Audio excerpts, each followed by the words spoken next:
Hi everybody. I wanted to take a moment and try and do a quick birth story. It was an interesting birth.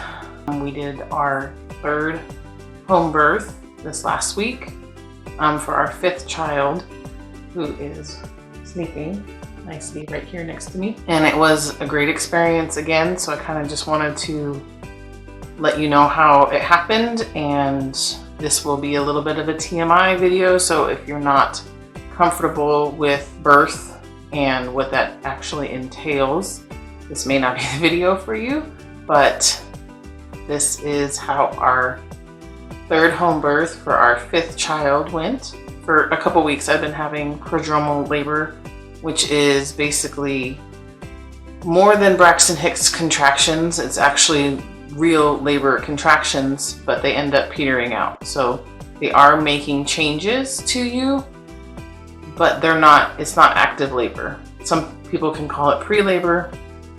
So I basically had that for a little more than a week. So it was very discouraging because, as you can imagine, when you feel like you're ramping up to go into labor, you get in that mindset and then it just kind of it stops. So Thursday the 19th around 7 p.m. I started having contractions again. They were irregular but very, very strong. It was really hard to walk through them. It was hard to get into that mindset of, okay, hey, I'm 41 plus now.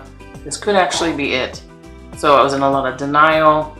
After about 2 hours of irregular, strong contractions, they kind of stopped. And I kind of thought, okay, it was just prodromal labor again. We were getting ready for bed. It was around 9 p.m. by this time. Kids were in bed.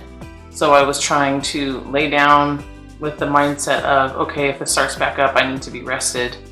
But when I laid down, they started back up again. And they were about every 5 to 10 minutes, still irregular, but still very, very strong, to the point to where I'd actually have to jump out of bed to stand up and lean against the wall or something. For whatever reason this time around, laying down, sitting, it just was not working for me.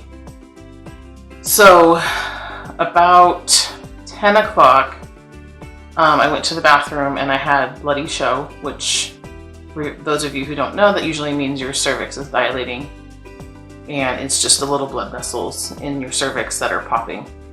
So I let my midwife know that, hey, finally looks like I'm changing, because for me, I never actually change or dilate until I'm in active labor. It just doesn't happen. Midwife said, okay, great, let me know if it continues. Sounds like we may be having a baby soon. And I just continued to try and lay down for the next, I would say, 2 hours. It was kind of like that. It would be lay down, and then 10 to even 20 minutes, I would have a contraction, have to get up, kind of move through it a little bit or lean up against the wall. At one point, I did get into the shower to have the water on my back because it's those strong, low contractions, and they wrapped around my back. So I knew it wasn't like Braxton Hicks, because those you feel on the top of your uterus, usually you can even see it if you're not feeling it. At least for me, your body just wraps down around the baby and you kind of, it looks funny. It looks like there's a butt in the air. But these were very tight, low, wrapping around, real contractions.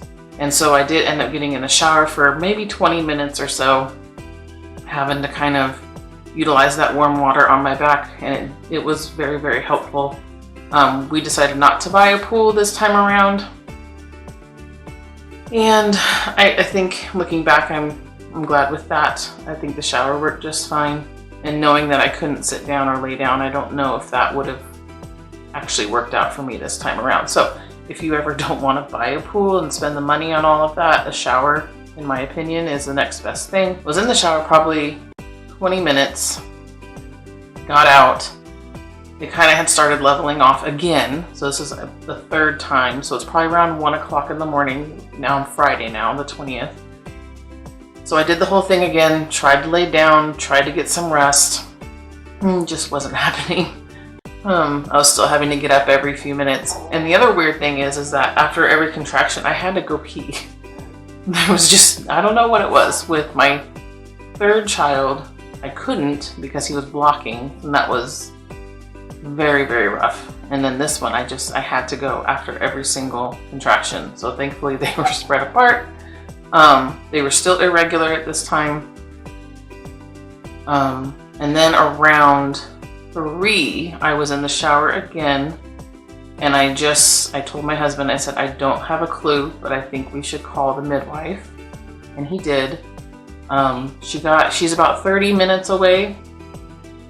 And she got here and she took one look at me and she just was zipping around trying to get everything set up, get everything out of the bags. She said she was listening to me, and she said I was sounding very close, and in my mind I wasn't sounding close at all. In my mind I'm like, they're not regular, they're not, they're not coming every 2 to 3 minutes. They're still pretty spread apart.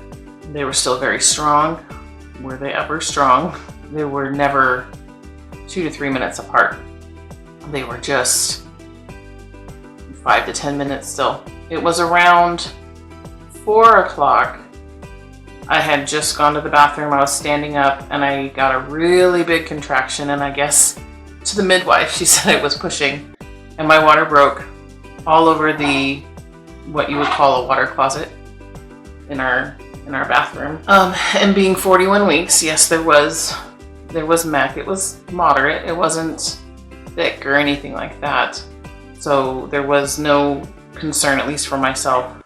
It's not my first baby that's gone over that's had mech, and having worked labor and delivery before, it's kind of common, especially with the overdue ones. After that, it got very, very intense. They did really start coming more and more and more. I walked out of the water closet and basically just held on to the countertop. I think my midwife was expecting me to give birth right there. But in my mind, I didn't want to give birth on tile standing up. It's just not something that felt safe to me. So I did make my way to the bedroom and was standing, again, laying down. I tried to lay down. I tried to get on in different positions, but standing was the only way. And yeah, so the midwife was able to catch baby. They don't just come sliding out. So baby coming out and not being caught standing up, it should not be a concern necessarily. They don't just pop right out. It's, a gradual thing. It was an excruciating gradual thing, and you'll understand why in a moment. Pushing a child out the size of my children is always an experience. My previous 2 home births were 11 pounds 14 ounces in a pool, and then in my room. Let me specify that, a pool in my room, not like a backyard pool. And then the second home birth, my last child before this one, so my 4th child, was 11, 12. And this last one that I had, he was 11 pounds 8 ounces. His head was 15 inches around, and I want to say my other kids were like 13, maybe 14 inches. And my midwife said that 15 inches is quite large. And I can tell you that it felt quite large. She just kept saying that my pelvis is very good for these size babies. 3rd home birth, still another 11 pounder, but it has gone down again to 11.8. Yay, I'll take my small little victories. He came out, everything has been fine. No issues, no hairs, no anything like that for myself, thankfully. And that was on Friday the 20th. He was born at 4:26 in the morning. So I'd essentially been laboring off and on since 7 p.m. the night before, which I think that might actually be my longest labor. I think that might be my longest labor. And no, I did not do anything to induce the labor. It was all just natural, just letting my body do its thing. I didn't do castor oil, even though I'd been asking about what the protocol was, because I was getting kind of uncomfortable, as most women do towards the end, especially when you're 41 plus weeks. But no, it just started on its own, thank heavens. And it's the thing with home birth is that you're in your own domain, you're in your own home, and yes, there's a mess to clean up. as with any birth. But the midwife and anybody else who's there is the one who is tending to that generally. My midwife was great. She changed our sheets. She, cleaned up what she could. And then a day or two later, my husband cleaned up the rest. But we were able to sleep in our own bed. We were, I'm not in a sterile, cold environment. I'm in home, I'm in my bed. We have everything at hand. We didn't have to lug stuff with us. We didn't have to get in the car and go. And if you've had a baby and gotten in the car to go to the hospital or a birth center, you know how uncomfortable that is. I did that with my second. Twice I had to go to the hospital, and it was not pleasant, especially if there's bumpy roads, if you're far away. It's just, I like being home. So we had our fifth baby, the 11 pounds 8 ounces, 15-inch head, 22 inches long. So he's very lengthy. He's really not that chunky. It's more of the length for him. I think it's just, everything's been going great. Recovery, those first few days, I really didn't have any issues. I was really, really surprised. Normally those last few pregnancies and postpartum was really hard for me. I wasn't able to really get up and move because of how hard my pregnancies have been and with the back pain. But like I've said before, this pregnancy was just so much better. With the lifestyle changes we've made, with our eating habits, everything like that, it just made all the difference. And postpartum hasn't been any different. It's made all the difference again. However, I will say he, like all my other children, were really tongue-tied. Thankfully, I have great friends that are in the field, like a lactation consultant and my chiropractor friend, which I'll link their businesses below if you're in the area. I highly, highly recommend them.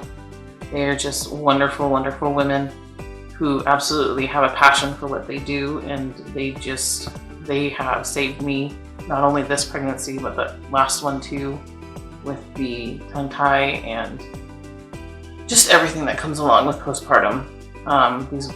They're wonderful. So I was able to get him in on day 3, which was Monday, and that was an ordeal because I'm 3 days postpartum, and I had to drive him and all the other kids. Thankfully, one of my mothers was with me to watch the kids because my husband actually started a new position this last week. So it's just been a lot of fun. So we had to go in to a town about 90 minutes away, and he got his tongue, lip, and bilateral cheeks done, upper cheeks. We had 4 releases, but it's been